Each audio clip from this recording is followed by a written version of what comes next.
Hey guys, tonight we're letting the fire burn low and drawing the heavy damask curtains against the winter cold. We are drifting back in time, not just by a few decades, but across the threshold of 2 centuries, into a world lit by the soft, golden glow of candlelight and warmed by the great roaring heart of a Yule log. We are heading to the England of the late Georgian era, a time of Jane Austen and Lord Byron, a world of elegance, industry, and a Christmas celebration that was both deeply traditional and startlingly different from our own. This is not the Christmas of decorated trees and jolly red-suited Santas. This is a world of ancient rituals, of monumental feasts, and of a boisterous communal joy that was about to be reshaped by the coming Victorian age. So before you snuggle down under your duvet with the silent hum of central heating keeping you warm, hit like and subscribe, but only if you find the slow, meandering pace of deep history to be a comforting companion in the quiet hours. And if you have a favorite ghost story that you think is best told on a cold winter's night, please share it in the comments. Now, turn off your screens. Imagine the only light is the gentle, living flicker of 100 candles, casting dancing shadows on polished wood and frosted window panes. Get cozy. Let's pause for a second. Have you ever wondered what Christmas dinner was like before the Victorians reinvented it? What did our ancestors 200 years ago actually eat on that most festive of days? Was it a quiet family affair, or a huge, rowdy gathering that lasted for hours? Did they have Christmas crackers? Did they sing the same carols we do? What games did they play when the feasting was done? And were they as gentle and refined as we might imagine? Could you have survived the sheer, overwhelming abundance of a Regency Christmas table, with its dozens of dishes all served at once? And just how much did the servants below stairs get to share in the celebration? Was the host expected to carve the giant roast himself? Could you tell a family's social standing by the shine on their silver and the height of their jellies? And is it true that some of their most beloved traditions were far more dangerous and chaotic than anything we would dream of today? Congratulations, you have just received an invitation written in elegant copperplate script to a Christmas dinner at an English country manor. It is 1823. You are dressed in your finest. The air is crisp and cold, and the sound of laughter and music spills out from the great house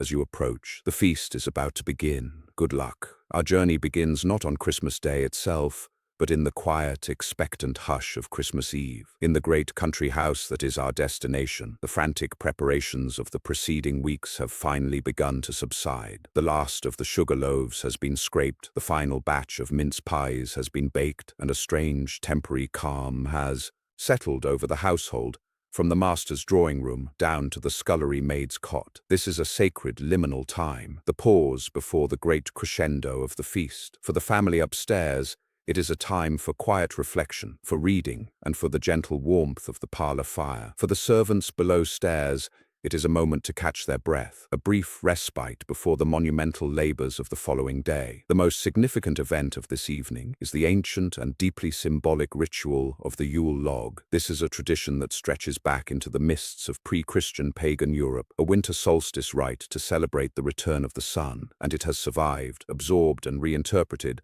as a beloved Christmas custom. This is no mere log for the fire. This is a colossal piece of wood, often an entire tree trunk, chosen weeks in advance from the estate's woodlands. It must be large enough to burn continuously from Christmas Eve, throughout the entire 12 days of Christmas until 12th night. Its flame is a symbol of the light of Christ, but also, in an older and more primal sense, it is a bulwark against the darkness and cold of the deep midwinter, a magical charm to protect the house and its inhabitants. The bringing in of the log is a ceremony in itself. As dusk falls on Christmas Eve, a procession of the male servants, sometimes accompanied by the master of the house and his sons, goes out into the yard where the great log has been waiting. It is hoisted onto their shoulders, a task requiring immense strength and coordination, and carried with great ceremony through the main doors of the house. It is considered terribly bad luck for the log to touch the ground on its journey from the yard to the hearth. As it is brought into the great hall, it is greeted with cheers and applause from the family and the other servants, who have gathered to witness the event. The log is decorated for its grand entrance, adorned with ribbons and sprigs of holly and ivy. The evergreen leaves a potent symbol of life's endurance in the dead of winter. With a final, concerted effort, the log is heaved into place at the back of the enormous kitchen or great hall fireplace. Now comes the most crucial part of the ritual. The fire is lit not with a simple flint and tinder, but with a charred fragment of last year's Yule log, which has been carefully preserved all year for this very purpose. This act connects the Christmas Christmases, past, present, and future, in an unbroken chain of fire and light. It is a powerful symbol of continuity, of the family's history, and of the cyclical nature of the seasons. As the new log catches fire, its flames beginning to lick at the dry bark, a sense of profound peace and security settles over the household. The Yule log is lit, the house is safe, the darkness is held at bay. Christmas has truly begun. For the rest of the evening, the family will gather around this magnificent fire, its radiant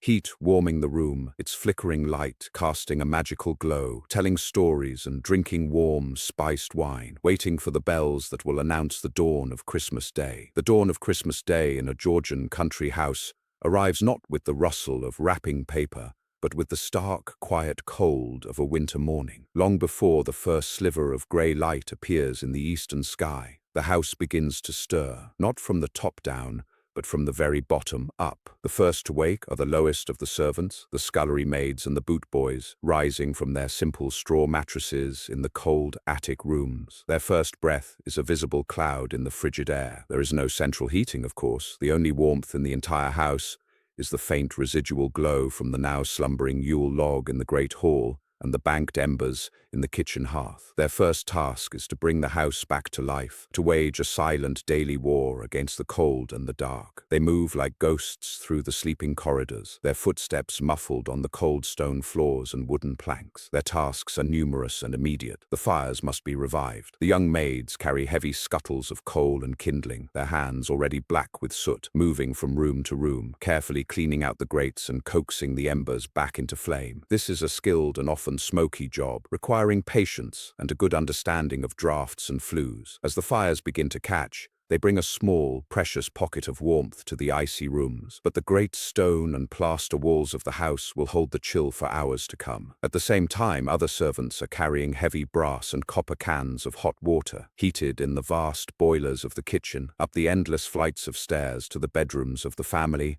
and their guests. This hot water is the first luxury of the day, a small comfort against the pervasive cold. As the house slowly warms, the sounds begin to change. The gentle crackle of the new fires is joined by the distant rhythmic clang of the church bells from the village, ringing out across the frosty fields to announce the birth of the Saviour. This sound is the true alarm clock of Christmas morning. Upstairs, in the grand four-poster beds, the family begins to awaken. A gentleman pulls back the heavy velvet curtains of his bed, the enclosed space having trapped some of his body heat through the night, and shivers as his feet touch the cold wooden floor. A lady rings a small bell by her bedside, a summons for her personal maid to help her dress and to bring her a morning cup of tea or chocolate. The children, perhaps the only ones truly excited by the early hour, might be allowed to open a stocking, a relatively new tradition, filled not with plastic toys, but with an orange, a rare and expensive winter treat, some nuts, and perhaps a small handmade wooden toy. But the real focus of the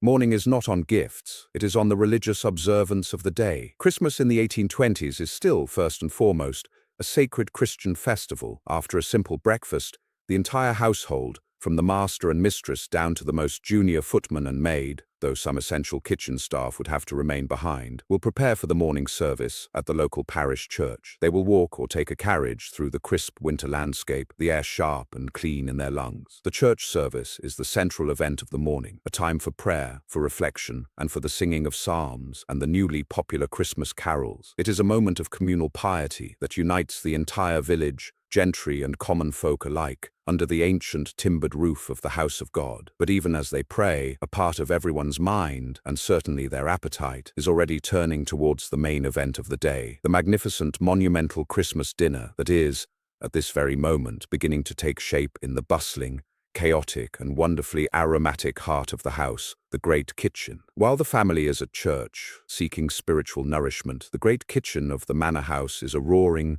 steaming, and clattering hive of worldly activity. This is the engine room of the feast, a vast, cavernous space that, on this most important of culinary days, has become a battlefield of organized chaos, commanded by the most formidable figure in the domestic hierarchy, the cook. The Georgian kitchen is a world away from our modern, sterile environments. It is a place of intense heat, of powerful smells, and of unceasing, back-breaking labor, a subterranean kingdom ruled by the tyranny of the open fire. The heart of this kingdom is the enormous hearth, a fireplace so large you could walk into it. This is not a quaint decorative feature. It is a complex and versatile cooking machine. Within its cavernous opening, multiple operations are happening at once. Heavy iron cranes with adjustable hooks are swung in and out of the flames, holding bubbling cauldrons of stock or boiling puddings. On the stone floor of the hearth itself, trivets and grates hold simmering saucepans and baking dishes, their positions constantly adjusted to catch the right amount of heat. And in front of it all is the main event, the spit. This is a long, heavy iron rod, suspended on a rack, and on it the great beasts of the feast are slowly, majestically turning. The air in the kitchen is a thick, almost tangible entity, a rich and complex soup of 1,000 different aromas. There is the deep, savory, and slightly greasy smell of the roasting meats, a scent that forms the very foundation of the day's perfume. Mingling with this is the sweet, spicy aroma of the mince pies and the rich, boozy,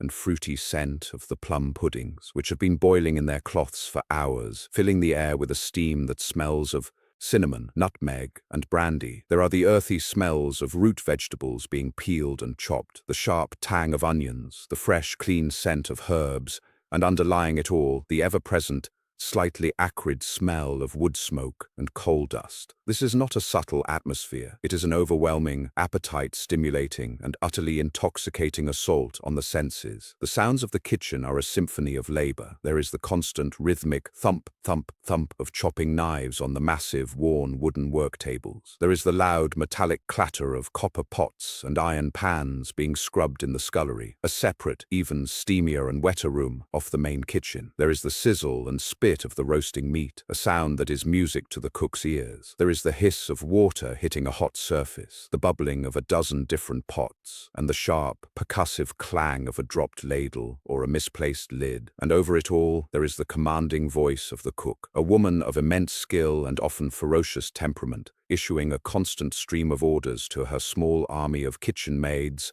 scullery maids, and undercooks, who scurry back and forth, their faces flushed with heat and exertion. This is a world of specialized tools and immense physical effort. The copper pots and pans which line the walls like a gleaming rose-gold shield of arms are beautiful but incredibly heavy. The spits are turned not by an electric motor but by a mechanical spit jack, a clockwork device powered by a descending weight that has to be wound up, or, in less wealthy households, by a spit boy, a lowly servant whose sole, miserable job was to sit by the fire for hours, slowly and endlessly turning the handle. The sheer scale of the operation is staggering. Every drop of water has to be hauled by hand from a well or pump. Every piece of wood and coal has to be carried in. Every scrap of vegetable has to be peeled and chopped by hand. This is the unseen, Herculean effort that lies behind the effortless elegance of the dining room, a world of sweat, steam, and incredible skill, all dedicated to producing the most magnificent meal of the year. At the center of the kitchen's fiery universe, turning slowly on the great iron spit,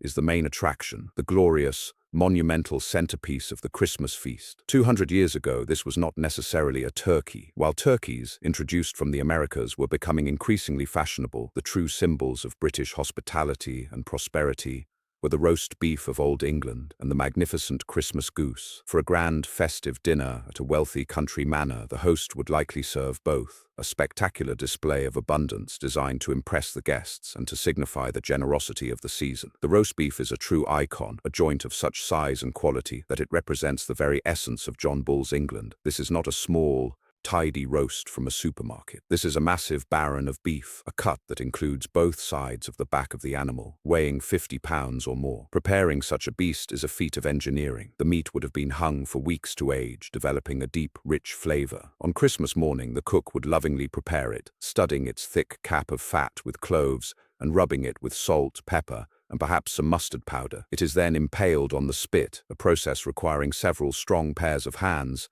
and positioned before the fire. The roasting of this colossal piece of meat is a slow, careful art. It will take many hours and it requires constant attention. A drip pan is placed beneath it to catch the precious sizzling fat, which is then used to baste the meat, spooned over the surface again and again to keep it moist and to create the perfect dark and savory crust. The person turning the spit must ensure it rotates at a steady, even pace so that the heat of the fire cooks the beef through without burning the outside. Sharing the hearth, perhaps on a separate, smaller spit, is the Christmas goose. The goose is the bird of the common people, a creature fattened on the stubble of the harvest fields, and its rich, dark meat is considered the quintessential taste of a traditional Christmas. Like the beef, it is prepared with care. Its cavity is stuffed with a savory mixture of breadcrumbs, onions, sage, and perhaps some apple or chestnuts, a fragrant blend that will perfume the meat as it cooks. The goose is a naturally fatty bird, and as it roasts, it renders a copious amount of liquid gold, goose fat. This is carefully collected and will be used to roast the potatoes to a state of sublime, crispy perfection. The skin of the goose is pricked before roasting, and it is basted with its own fat, turning a deep, burnished, and incredibly crisp brown as it slowly turns before the flames. And what of the turkey? It is certainly present in the kitchens of the wealthy and the fashionable. For many, it is still a novelty, a slightly more exotic and luxurious choice than the traditional goose. Turkeys were often walked to market in great flocks from the countryside, their feet sometimes tarred to protect them on the long journey. A Christmas turkey in 1823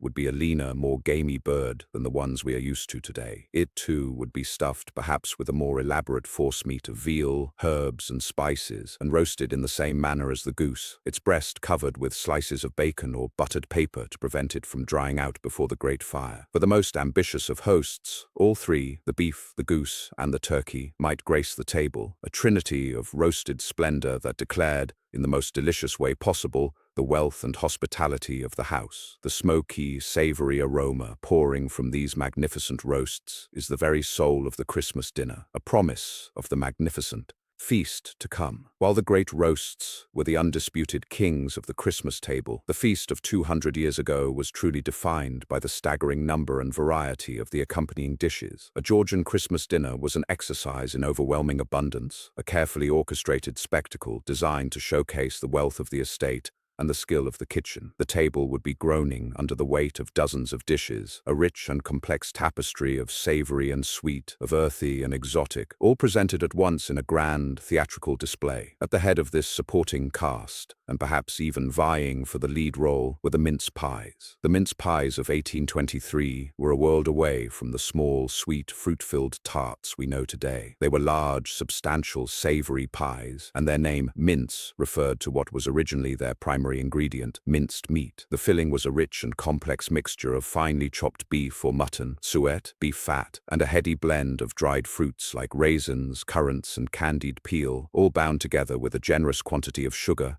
spices like cinnamon, cloves, and nutmeg, and a liberal splash of brandy or ale. This combination of meat, fruit, and spice is a relic of medieval cookery, a flavor profile that was both sweet and savory. The pies were often baked in rectangular or oval shapes, said to represent the manger of the infant Christ, and were a non-negotiable part of the Christmas feast. To refuse a mince pie was considered deeply unlucky. Next in importance was the Christmas pudding, or plum pudding. Like the mince pie, this was a dish with a long and storied history. It was not the light, cake-like dessert we might imagine, but a dense, dark, and intensely rich boiled pudding. Its preparation would have begun weeks or even months before Christmas in a kitchen ceremony known as Stir-Up Sunday. The mixture was a formidable concoction of flour, suet, breadcrumbs, eggs, brown sugar, and a vast quantity of dried fruit. The plums of the name were originally prunes, but by this period the word was a general term for any dried fruit. Again, a heady mix of spices and a very generous amount of brandy or ale were essential. Each member of the family would take a turn stirring the mixture from east to west in honor of the three wise men and making a secret wish. The pudding was then tied tightly in a flowered cloth and boiled or steamed for many hours before being hung in a cool, dark place to mature and develop its deep, complex flavors. On Christmas Day, it would be boiled again for a final hour before being brought to the table, wreathed in holly, and dramatically set alight with warmed brandy. The plum pudding blew of its ghostly flames a moment of pure, festive magic. The table would also be laden with a vast array of side dishes. There would be roasted root vegetables, of course, potatoes glistening with goose fat, parsnips glazed with butter, and honey and sweet, earthy carrots. But there would also be more elaborate vegetable preparations, such as savory puddings, purees, and gratins. Sauces were of paramount importance. The roast beef would be accompanied by a fiery horseradish sauce and a rich gravy made from its own drippings. The goose would have a sharp, sweet apple sauce to cut through its richness. A boat of bread sauce, a strange but beloved concoction of milk, breadcrumbs, onion, and cloves, would also be present. And then there were the pies, pasties, and potted meats. The jellies, both savory and sweet, shimmering in their elaborate copper molds, the salads of winter greens, and perhaps even a dish of oysters or other shellfish, a popular luxury for those who could afford it. The sheer quantity and variety of the food was designed to overwhelm the senses, a testament to a world where a full pantry was the ultimate symbol of security and a generous table the ultimate expression of Christmas cheer. Long before the guests even entered the dining room, the stage for the great feast was being meticulously set. The dining table in a Georgian country house was not just a piece of furniture. It was a theater, and its dressing on Christmas Day was a performance of social status, wealth, and impeccable taste. The footmen and housemaids, under the eagle-eyed supervision of the butler, would spend hours transforming the long mahogany table into a landscape of glittering splendor, a carefully orchestrated work of art designed to inspire awe and delight in all who beheld it. The foundation of this landscape was the linen, a fine, heavy, and brilliantly white damask tablecloth, ironed to a flawless, crisp perfection, would be laid over the table, its subtle, woven patterns of fruits or flowers gleaming in the candlelight. The quality of the linen was a key indicator of a family's wealth, and the Christmas cloth would be the very best the house possessed. Over this might be laid a decorative runner, and at each place a matching linen napkin folded into an elaborate and fanciful shape, a fan, a bishop's mitre, or a swan, a small piece of starchy origami that demonstrated the skill of the household staff. Next came the silver. This was the family's treasure, a glittering arsenal of plates, platters, cutlery, and decorative items that spoke of heritage and prosperity. In the center of the table would be a magnificent silver épergne,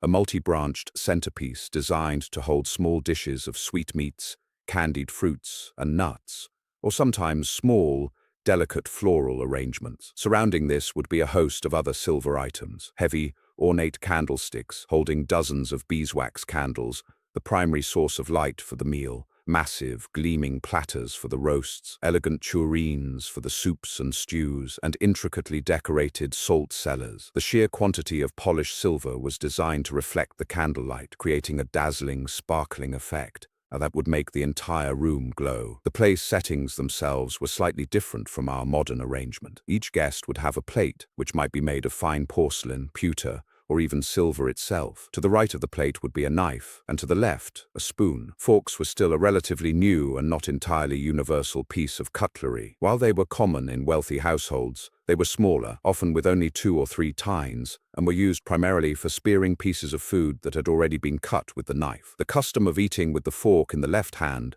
and the knife in the right had not yet been fully established. Each setting would also have a wine glass, and perhaps a smaller glass for water or ale. But the most dramatic difference from a modern table was the arrangement of the food itself. This was the era of service à la française, or service in the French style. This meant that there were no separate courses served one after the other. Instead, all the dishes of the first remove, the soups, the roasts, the pies, the vegetables, the sauces, were placed on the table at the same time, before the guests even sat down. The table was laid out in a perfectly symmetrical and highly architectural pattern, the placement of each dish carefully considered for its visual effect. The result was a breathtaking spectacle, a vast, edible landscape of color, texture, and aroma that greeted the guests as they entered the room. It was a feast for the eyes before it was a feast for the stomach, a grand, theatrical reveal that was the true opening act of the Christmas dinner. As the hour of the great feast approached, the residents of the house and their overnight guests would begin the elaborate, time-consuming ritual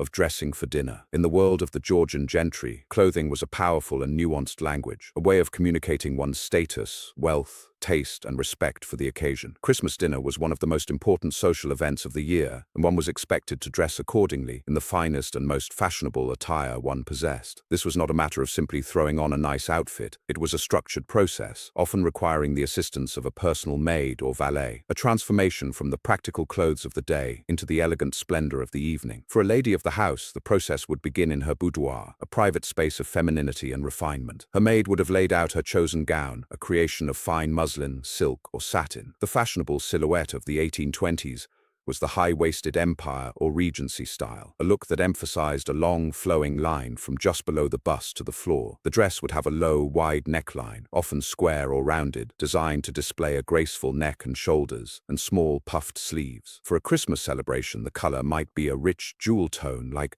crimson, emerald, or deep blue, or a delicate winter white, perhaps embroidered with gold or silver thread. The dressing process was a matter of careful, structured layering. Over her simple linen shift, the lady would don her corset. This was not the extreme waist-cinching corset of the later Victorian era, but a softer, less restrictive garment, designed to support the bust and create a smooth, fashionable line. Over this would go one or more fine cotton or linen petticoats to give the skirt of the gown its proper shape and volume. Then finally, the gown itself would be carefully lowered over her head, its tiny buttons or hidden hooks fastened up the back by her maid. The effect was one of classical, elegant simplicity, though the reality was a complex and constricting architecture of undergarments. Her toilette was completed with accessories and hairstyling. Her hair would be swept up into an elaborate arrangement of curls and knots, perhaps decorated with ribbons, pearls, or a fashionable feathered ornament called a plume. Around her neck she might wear a delicate gold chain or a strand of pearls. Long gloves,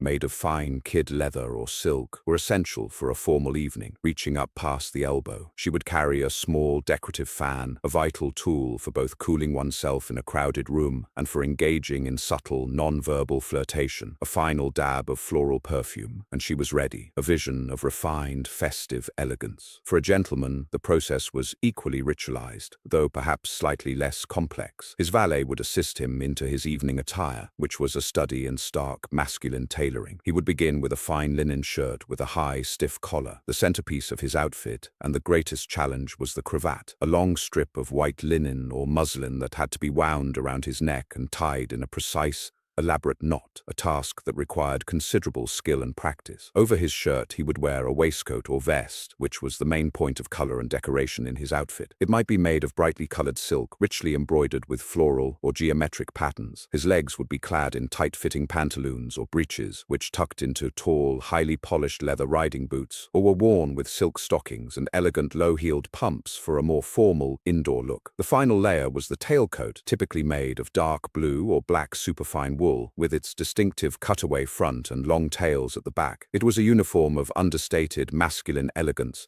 designed to emphasize a broad shoulder and a narrow waist. With his hair carefully styled and perhaps a touch of pomade, he was ready to play the part of the gracious host or the charming guest, the perfect counterpart to the lady's refined splendor. As the last rays of the winter sun faded from the sky, a new sound would join the internal hum of the household, the crunch of carriage wheels on the gravel drive. The arrival of the dinner guests was a moment of carefully managed theatricality, the formal beginning of the evening's festivities. Each arrival was an event, a small performance that reinforced the social hierarchies and polite rituals of the day. The house, which had been a private family space, was about to be transformed into a public stage for the performance of Christmas hospitality. A guest's journey would have begun in their own home, with the same elaborate rituals of dressing we have already witnessed. They would then be bundled into their carriage, a private, enclosed space of relative warmth, but one that would still be cold by our standards. Heated bricks wrapped in flannel might be placed on the floor to provide a small pocket of warmth for their feet during the journey through the frosty, moonlit countryside. The ride itself, over rough, unpaved roads,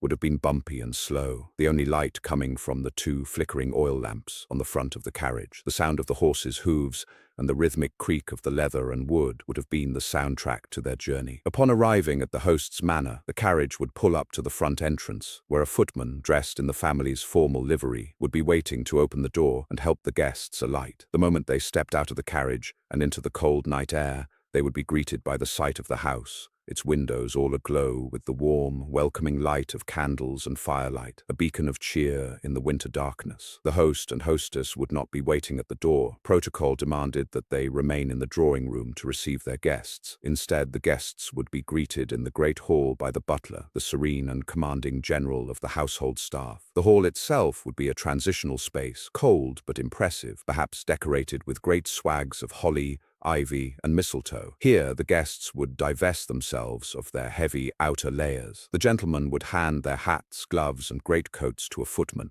while the ladies would be escorted by a maid to a separate room, a cloakroom or a small parlor where they could remove their cloaks, check their appearance in a mirror, and make any necessary adjustments to their hair or attire after the bumpy carriage ride. This was also a crucial moment for a bit of pre-dinner gossip among the ladies. Once they were ready, the butler would formally announce their arrival at the door of the drawing room, his deep, resonant voice cutting through the hum of conversation. "Mr. and Mrs. Fitzwilliam," he might declare. The host and hostess would then come forward to greet them, with handshakes for the men and polite curtsies from the ladies.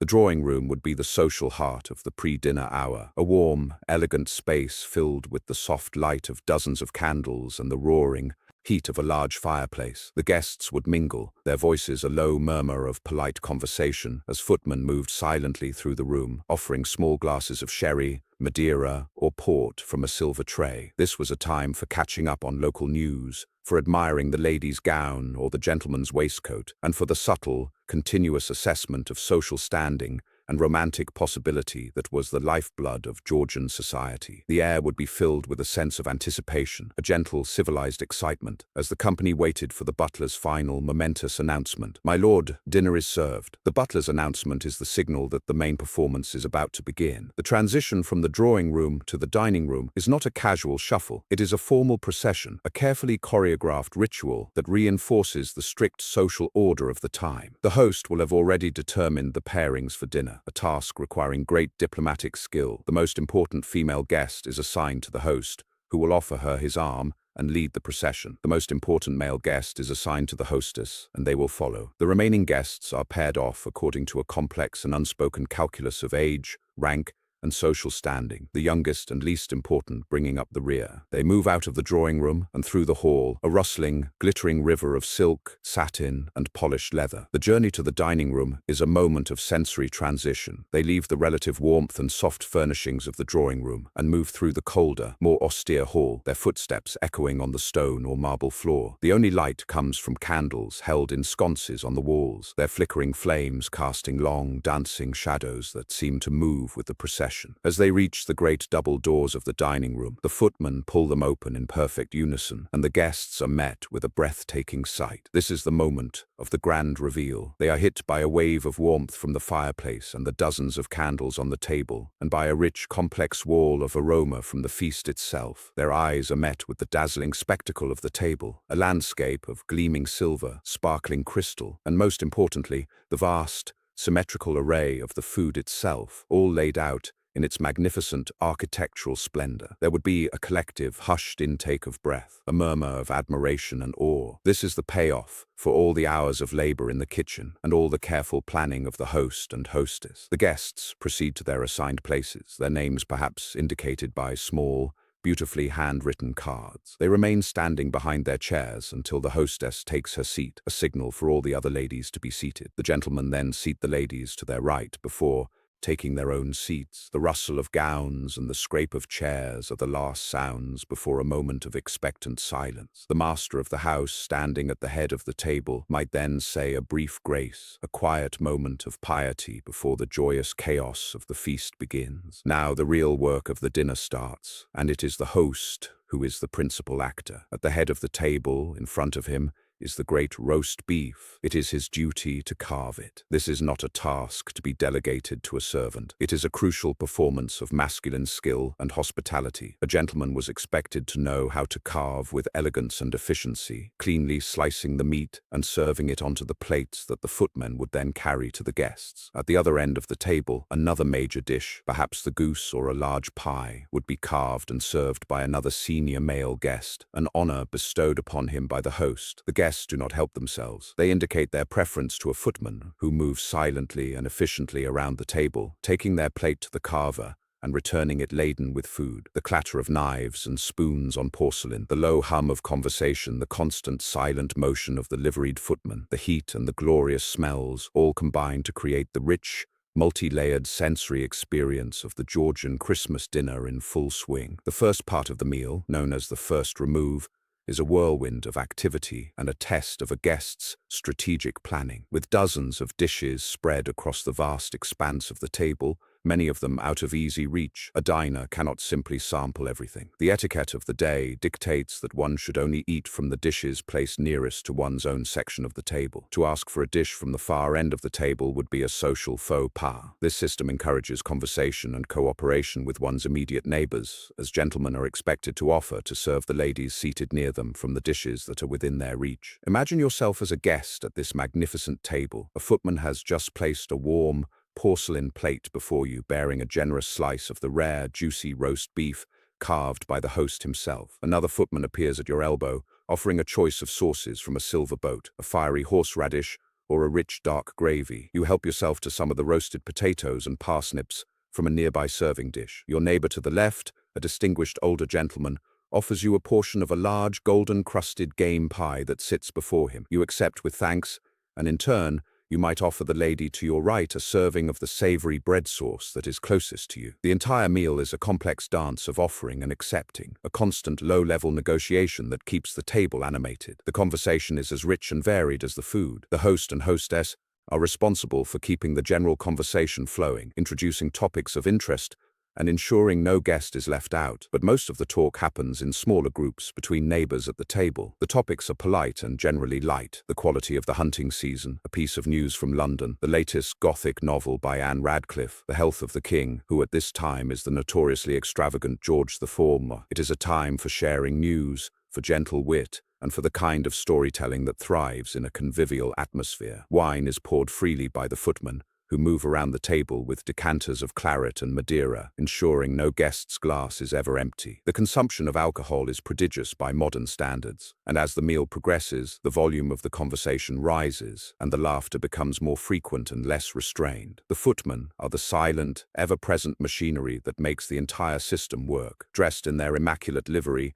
they move with a practiced, almost balletic grace, their movements economical and unobtrusive. They anticipate a guest's needs before they are even expressed, appearing with a fresh napkin, refilling a wine glass, or removing a soiled plate with quiet efficiency. Their task is to make the immense complexity of the service appear effortless, to maintain an atmosphere of serene abundance, even as they are engaged in a constant high-speed logistical operation. They are the invisible engineers of the feast, their silent labor, the foundation upon which the glittering social performance of the gentry is built. As the first remove draws to a close, and the guests begin to lean back in their chairs, replete with beef and pie, the footmen begin the monumental task of clearing the table, preparing the stage for the second, and in many ways even more spectacular, act of the Christmas dinner. Just as the guests feel they cannot possibly eat another bite, the footmen, in a final coordinated flurry of activity, clear the table of every last vestige of the first remove. The great platters with the remnants of the roasts,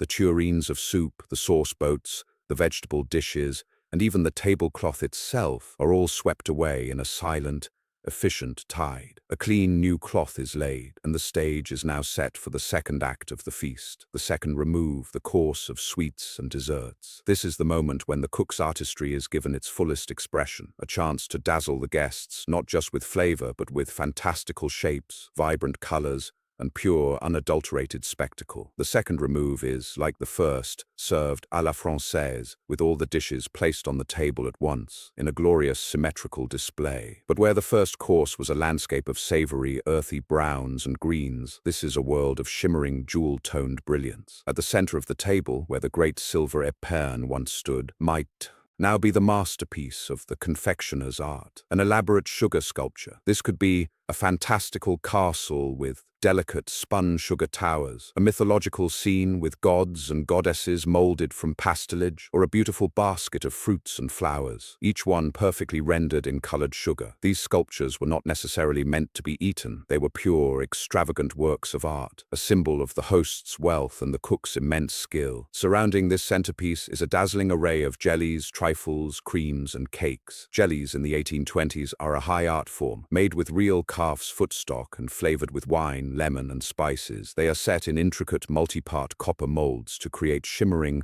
architectural wonders. A cook might create a striped jelly with alternating layers of red currant and white wine, or a clear jelly in which whole fruits are suspended as if by magic. A great wobbly blancmange, a creamy, almond-flavored pudding, might stand opposite a rich, dark chocolate cream. And of course there is the trifle, a magnificent concoction of sponge cake soaked in sherry, layered with rich custard, fruit preserves, and topped with a mountain of syllabub, a frothy, whipped cream mixture. There are tarts and pastries of every description, delicate apple tarts, rich cheesecakes, more like a modern tart than a baked cake, and elegant fruit flans. There are dishes of candied fruits, glistening like jewels, and bowls of preserved ginger and other exotic sweets imported from the far corners of the new British Empire. And then there are the ices. For the wealthiest of hosts, who possessed a special ice house on their estate where ice cut from the lake in winter could be stored year-round. Serving ice cream or a fruit sorbet at a Christmas dinner is the ultimate display of luxury. The process of making it is laborious, involving a pewter pot, a wooden bucket, and a great deal of salt and ice, all churned by hand until the cream mixture freezes. To eat something so cold and so sweet in the middle of winter feels like a delicious and impossible miracle. The guests gaze upon this sweet spectacle with renewed delight. The footmen once again begin their silent dance, serving small portions of these exquisite creations. The conversation turns lighter, more playful. The combination of wine, rich food, and now a surfeit of sugar creates a giddy, festive atmosphere. The second remove is not just a dessert course. It is the grand finale of the meal, a joyful, almost childlike celebration of sweetness and artistry, a final, overwhelming demonstration of the boundless hospitality and good cheer of the Christmas season. As the last of the jellies and creams are cleared away, and the ladies and gentlemen sit back, their appetites finally and truly vanquished, the rituals of drink take center stage, accompanied by the formal and heartfelt ceremony of the toast. This is a moment of both conviviality and solemnity, a time to seal the bonds of fellowship that have been forged over the shared meal. And the centerpiece of this ritual is often one of the most ancient and beloved traditions of the English Christmas, the wassail bowl. The word wassail comes from the Old English weshal, meaning be in good health, and the tradition of drinking to one another's health from a communal bowl is a very old one indeed. The wassail bowl itself is a large, ornate vessel, often made of silver or fine wood, and its contents are a warm, spiced and potent brew. The recipe varies from house to house, but it is typically a heady mixture of hot ale or cider, sherry or Madeira, sugar, and a symphony of spices, cinnamon, nutmeg, ginger, and cloves. Roasted apples are often floated on top, their soft, pulpy flesh bursting and dissolving into the drink, giving it a thick, fruity texture. This is not a delicate beverage. It is a hearty, warming, and deeply communal drink designed to be shared. The ceremony begins with the host. A footman brings the great steaming bowl into the dining room, the spicy alcoholic aroma filling the air. The host ladles some of the wassail into his own cup, raises it high, and offers the first toast of the post-dinner celebration. He might toast the king, to His Majesty King George. This would be met with a chorus of "the king" from the assembled guests. He then takes a drink. The bowl is then passed to the person on his right, and so it proceeds around the entire table, guest by guest. Each person, before they drink, is expected to offer a toast. Some toasts are formal and traditional, to the Royal Navy,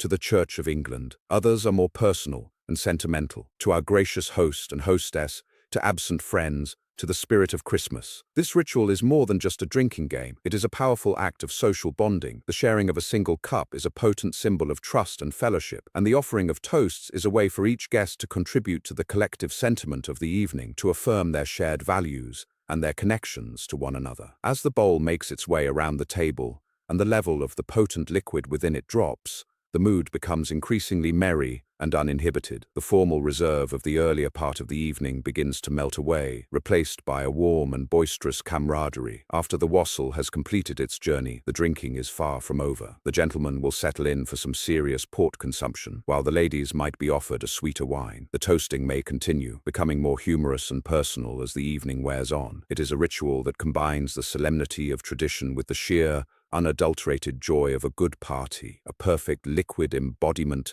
of the complex and multifaceted spirit of the Georgian Christmas. While the gentry feast in glittering splendor in the dining room, a very different but Equally important, Christmas celebration is unfolding in the world below stairs. The servants' Christmas is a complex affair, a mixture of intense labor, stolen moments of joy, and a strict adherence to the rigid social hierarchy that governs their lives. For them, Christmas Day is the longest and most demanding workday of the year, but it is also a time when the usual strict rules of the house are relaxed just a little, and they are allowed their own, more humble share of the festive cheer. Throughout the dinner service, the kitchen and the servants' hall are in a state of controlled pandemonium. The footmen are in constant motion, ferrying dishes back and forth from the dining room, a silent, high-speed ballet of efficiency. In the kitchen, the cook and her staff are in a frantic race against time, ensuring each dish for the second remove is ready at the precise moment it is needed. The scullery is a mountain of greasy pots and pans, the scullery maids working in a cloud of steam, their hands raw from the hot water and harsh soap. There is no time to rest, no time for celebration. Their focus is entirely on the success of the dinner upstairs. But once the second remove has been sent up, and the gentry are occupied with their desserts and toasts, a brief lull in the storm allows the servants to have their own Christmas meal. This is not eaten in the formal dining room, of course, but in the servants' hall, a large plain room with a long, scrubbed wooden table. The meal is eaten in shifts, with the senior servants, the butler, the housekeeper, and the cook eating first, served by the more junior staff. Then, the upper servants, like the valet and the lady's maid, will have their turn. Finally, the lower servants, the footmen, the housemaids, the kitchen maids, will get to sit down and eat. Their Christmas dinner is a reflection of the one being served upstairs, but it is a humbler version. They would not be served the prime cuts of the roast beef. Instead, they might get the ends of the roast, or a separate, less grand joint of meat cooked especially for them. They would, however, get to enjoy a goose,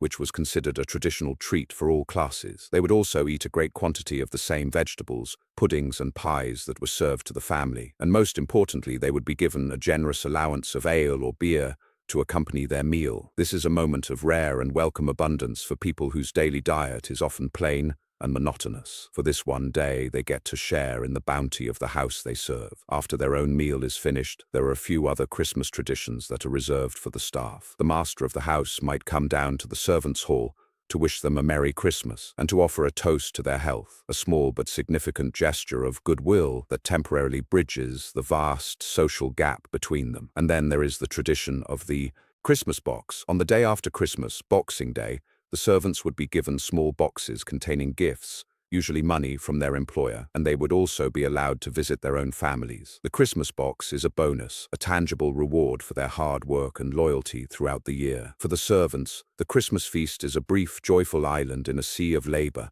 a moment of warmth, good food, and shared camaraderie that helps to make the long, dark winter and the endless demands of service just a little more bearable. After the marathon of the dinner and the lengthy ritual of the toasts, a significant social moment arrives, one that clearly delineates the separate spheres of men and women in Georgian society. The hostess catches the eye of the most senior female guest, gives a subtle nod, and then rises from her seat. This is the signal for all the other ladies to rise as well. They gather their fans and shawls, and in a rustle of silk and muslin, they withdraw from the dining room, leaving the gentlemen to their own devices. This is not a sign that the party is over. It is simply a transition to the next gender-segregated phase of the evening. The ladies proceed in a graceful procession back to the drawing room, the primary female space in the house. Here, the atmosphere is entirely different from the boisterous masculine energy of the dining room they have just left. The drawing room is a world of soft furnishings, elegant decorations, and refined, civilized comfort. The fire has been built up, casting a warm,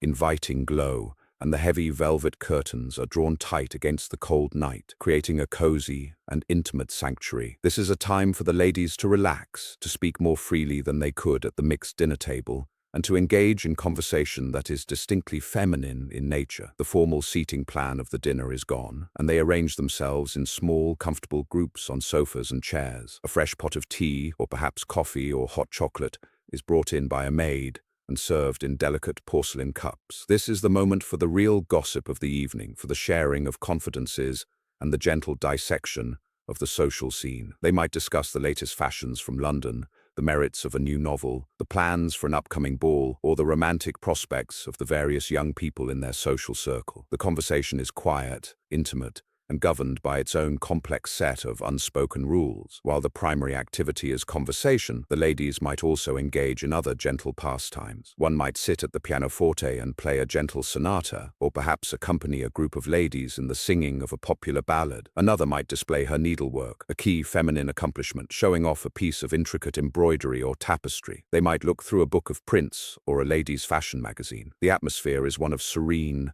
elegant domesticity, a performance of the idealized Georgian vision of femininity, graceful, accomplished, and dedicated to the arts of the home and of polite society. This withdrawal is not just about giving the men space for their own conversations. It is also a practical matter. The long dinner, the copious amounts of food, and the restrictive clothing would have been physically taxing. The drawing room offers the ladies a chance to literally and figuratively let their hair down, to recline more comfortably, and to recover from the rigors of the feast. It is a world created by women, for women, a quiet interlude of feminine solidarity before they are rejoined by the gentlemen for the more boisterous, mixed-gender entertainments of the later evening. It is a calm, fragrant, and civilized pause in the festive storm of the Christmas celebration. Back in the dining room, the departure of the ladies triggers an immediate and palpable shift in the atmosphere. The formal constraints of mixed company are lifted, and the gentlemen are free to settle in for a period of exclusively masculine conversation and conviviality. The footmen close the dining room doors, muffling the sounds of the men's laughter and loud talk from the rest of the house, and creating a private, almost club-like sanctuary. The air, already thick with the smells of the feast, soon becomes tinged with the rich, fruity aroma of port, and in some more progressive households,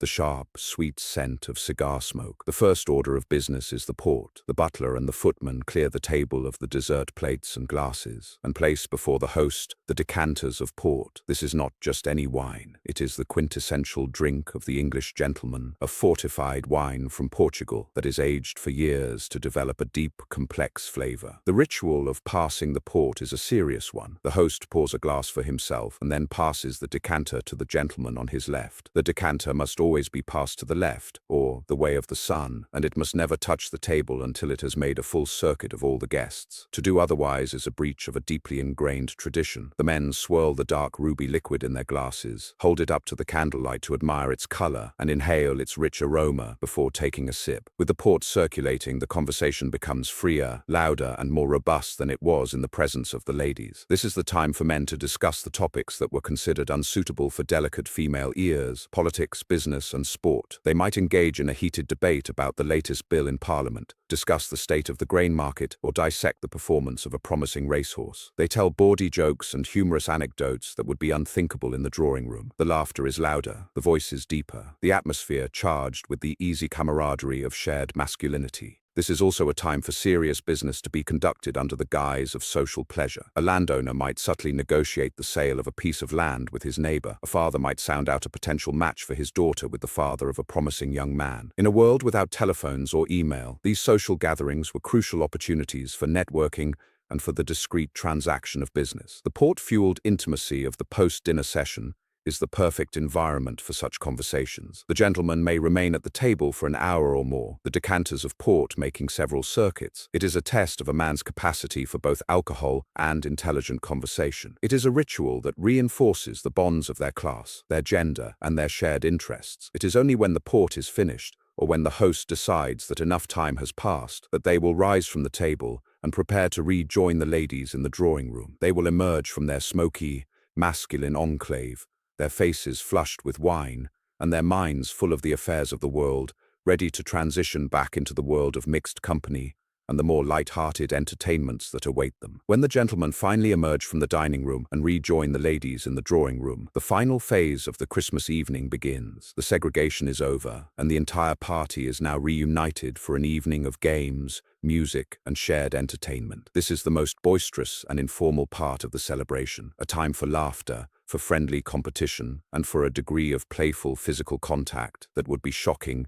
in any other context. The drawing room, which had been a serene female sanctuary, is now transformed into a lively and sometimes chaotic playground for adults. At the heart of these festivities are the parlor games. These are not quiet board games, but active, physical, and often quite silly pastimes. One of the most popular is Blind Man's Buff. A player is blindfolded and then spun around several times. They then have to stumble around the room, arms outstretched, trying to catch one of the other players, whose giggles and rustling clothes are their only clues. The other players, in turn, dart and dodge around the blindfolded person, sometimes daring to touch them lightly to provoke a chase. Once someone is caught, the blindfolded player has to identify them by touch alone. It is a game of organized chaos, filled with shrieks, laughter, and the occasional tumble over a misplaced footstool. Another favorite is forfeits. In this game, each player has to give up a small personal item, a glove, a handkerchief, a pocket watch, which are all collected in a basket. A judge is appointed, who then holds up each item and prescribes a silly or embarrassing forfeit or task that the owner must perform to reclaim their possession. These forfeits might be anything from singing a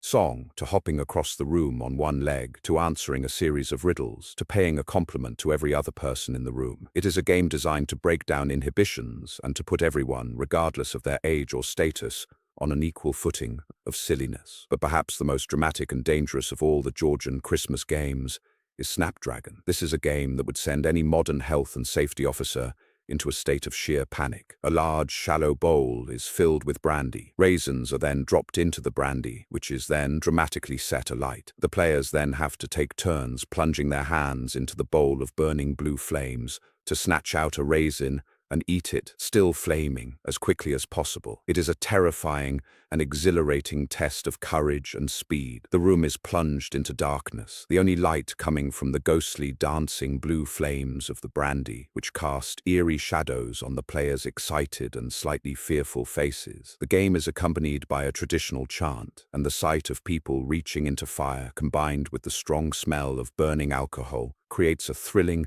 and genuinely dangerous piece of festive theatre. Music is also a vital part of the evening. The singing of Christmas carols, which are experiencing a revival in popularity, is a central activity. A guest might play the pianoforte while the others gather around, their voices joining together in familiar songs. There might be dancing, not a formal ball, but a more spontaneous and energetic country dance, like the Virginia Reel, which would see the guests forming long lines and moving through a series of lively patterned steps. These games and entertainments could go on late into the night, a joyful, energetic, and slightly chaotic celebration that stands in stark contrast to the formal, structured elegance of the dinner that preceded it. It is a final, exuberant burst of festive energy before the long, quiet night settles in. As the evening draws towards its close and the energy from the boisterous games begins to wane, a quieter, more contemplative mood might settle over the party. The fire in the drawing room hearth, now burned down to a deep glowing bed of embers,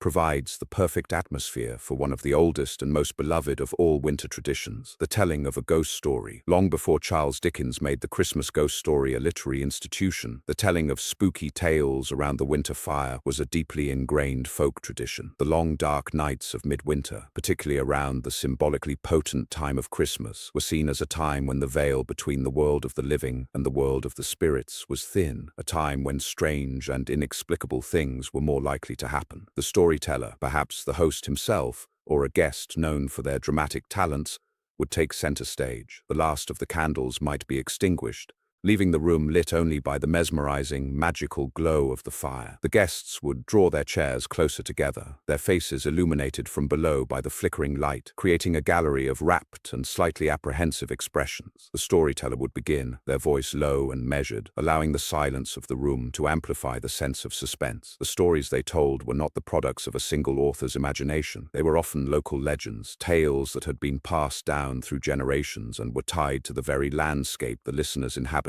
There might be the story of the phantom coach and horses that was said to rattle down the nearby lane on the anniversary of a tragic accident, or the tale of the Grey Lady, the spirit of a heartbroken ancestor who was said to still roam the corridors of a neighboring great house, eternally searching for her lost love. There might be stories of malevolent fairies or boggarts, mischievous and sometimes dangerous spirits that were said to haunt particular fields or crossroads. These stories were powerful because they were local. They made the supernatural feel immediate and real. The haunted wood was not in some distant imaginary land. It was the one just beyond the edge of the village. The ghost was not an anonymous spectre. It was the spirit of a person whose family might still live nearby. The storyteller would use all the tricks of their trade to build the atmosphere of dread. They would pause at crucial moments, letting the listener's imaginations fill the silence. They would drop their voice to a ghostly whisper, forcing the audience to lean in closer. They might even use a sudden loud noise, a sharp rap on the table or a sudden exclamation, to make everyone jump at the climax of the tale. The experience was a communal one. The fear was delicious because it was shared. The listeners were huddled together, a small island of warmth and humanity in the face of the vast, cold, and potentially haunted darkness that lay just outside the window panes. The ghost story was a way of confronting and taming the primal fears of the dark, of death, and of the unknown, all within the safe and reassuring context of a festive gathering. After the story reached its chilling conclusion, there would be a moment of profound silence, followed by a collective, nervous exhalation. The spell would be broken. Someone would poke the fire, sending a shower of bright sparks up the chimney, and the candles would be relit, chasing the ghosts back into the shadows. The telling of the ghost story was the perfect atmospheric end to the formal entertainments of the evening, a final shivery nod to the ancient, magical, and mysterious spirit of the deep midwinter. As the clock on the mantelpiece chimes the late hour, a subtle shift occurs in the drawing room. The evening's entertainments are over, and the time for departure has arrived. This final phase of the Christmas gathering is, like everything else, governed by a set of polite and well-understood rituals. The first sign is the quiet, almost invisible appearance of the servants. Footmen enter to begin the process of lighting the guests' way, and word is sent down to the stables to bring the carriages around to the front of the house. The departure is not a sudden mass exodus. It is a slow and gracious process. The most senior guests will make the first move, rising from their seats and approaching the host and hostess to offer their formal thanks for the evening. This is a moment for sincere compliments on the quality of the food, the elegance of the arrangements, and the warmth of the hospitality. The host and hostess, in turn, will express their delight at having had the guests in their home. There are handshakes and bows from the gentlemen, and graceful curtsies from the ladies. The guests then move out into the great hall, which once again serves as the transitional space between the warm, civilized world of the party and the cold, dark world outside. Here, they are reunited with their heavy outer garments. Maids assist the ladies with their warm, fur-lined cloaks and velvet hoods, while footmen help the gentlemen into their greatcoats and hand them their hats and gloves. The hall is filled with the low murmur of final conversations and last-minute arrangements for future social calls. One by one, the butler announces that a guest's carriage is ready. A footman, holding a lantern aloft to light the way, escorts the departing couple or family out of the great front doors and down the stone steps. The blast of cold, crisp night air is a shock to the senses after the warmth of the house. The sky above is a vast, dark canopy, glittering with the cold, hard light of a million winter stars. The guests are helped into their carriage. The footman closes the door with a solid, satisfying thud, and with a word from the driver and the jingle of harnesses, the carriage crunches over the gravel and disappears into the darkness, its two small lamps a receding pinprick of light. This process is repeated for each guest until only the family and any overnight visitors remain. The host and hostess stand in the hall, bidding each of their friends farewell, maintaining their performance of gracious hospitality until the very last carriage has rolled away. It is a slow, elegant, and slightly melancholy end to the evening, a gradual unwinding of the festive energy that had filled the house for so many hours. Finally, the great oak doors are closed and barred for the night. The party is over. With the final carriage gone and the great doors bolted, a profound silence descends upon the manor house. It is a silence that feels deeper and more complete after the hours of noise, laughter, and music. The host and hostess, their social duties finally at an end, can at last relax. They might share a final, quiet glass of wine by the dying embers of the drawing-room fire,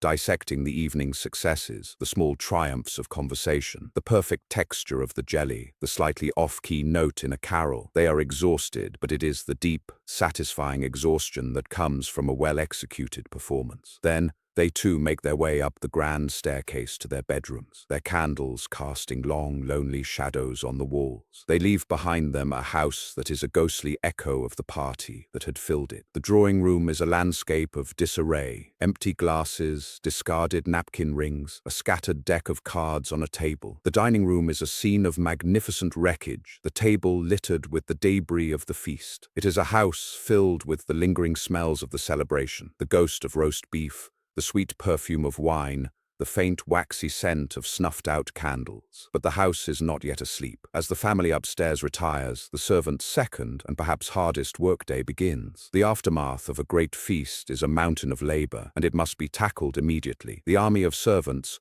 who have been waiting in the wings, now emerges from below stairs to reclaim the house. The footmen begin the monumental task of clearing the dining room, carefully collecting the precious silver and crystal to be taken down to the butler's pantry for cleaning and locking away. The housemaids begin to tidy the drawing room, plumping cushions, collecting glasses, and preparing the room for the next day. The epicenter of this nocturnal activity is the scullery. Here, under the dim light of a few tallow candles, the scullery maids face a greasy, daunting mountain of pots, pans, and plates. They will work late into the night, their hands plunged into tubs of hot, soapy water, scrubbing and scouring until every last item is clean. The kitchen maids will be helping to clear away the leftover food, carefully storing what can be saved for the meals of the coming days. The hierarchy of the staff is still in place even in these small hours. The junior servants perform the hardest, dirtiest work, while the senior staff supervise. They work in a state of shared, weary camaraderie. They are bone-tired, their feet aching and their backs sore, but there is also a sense of satisfaction. They have played their part in a great and successful event. As they work, they share their own stories of the evening, whispering about the guests,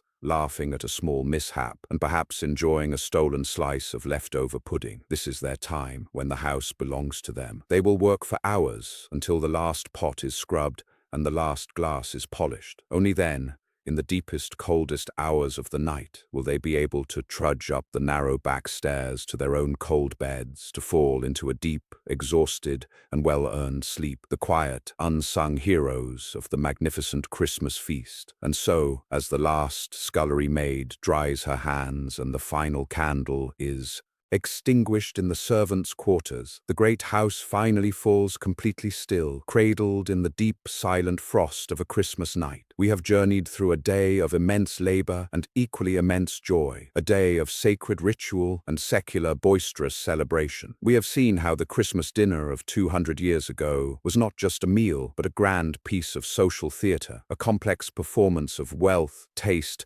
hospitality, and tradition. We have stood in the heart of the roaring kitchen, amidst the steam and the smoke, and witnessed the Herculean effort required to produce such a feast. We have seen the great roasts turning on the spit, smelled the rich, spicy aroma of the plum pudding, and marveled at the sheer, overwhelming abundance of the Georgian table. We have taken our seat among the gentry, dressed in our finest silks and wools, and navigated the complex etiquette of the service à la française. We have admired the glittering landscape of silver and crystal, and tasted the strange and wonderful flavors of a bygone era. We have lingered with the gentlemen over their port, listening to their robust political debates, and withdrawn with the ladies to the refined, tea-scented sanctuary of the drawing room. We have shrieked with laughter during a chaotic game of blind man's buff, and held our breath as brave souls snatched raisins from the ghostly blue flames of the snapdragon bowl. We have huddled close to the fire, our hearts pounding in time with the climax of a chilling ghost story, and we have stood in the quiet servants' hall, sharing in the humble but well-deserved feast of the people whose silent, tireless labor made all the splendor possible. This was a Christmas that was at once more formal and more raucous than our own. It was a day more deeply rooted in the cycles of the agricultural year and in the ancient traditions of the winter solstice. It was a celebration that was less about the individual child's delight in a pile of presents, and more about the communal joy of a household, from the highest to the lowest, coming together to share in a moment of light and abundance in the very heart of the winter darkness. So tonight, as you drift away into your own quiet, comfortable sleep, let these images of the past gently turn in your mind. Imagine the flickering candlelight, the scent of the Yule log, the rich taste of the wassail, and the sound of carols echoing in a great fire-lit hall. The world of the Georgian Christmas is gone, but its spirit of hospitality, of generosity, and of finding light in the darkness still resonates. The ghosts of those Christmases past are not here to haunt us, but simply to remind us of the long, deep, and ever-changing story we are all a part of. Sleep well.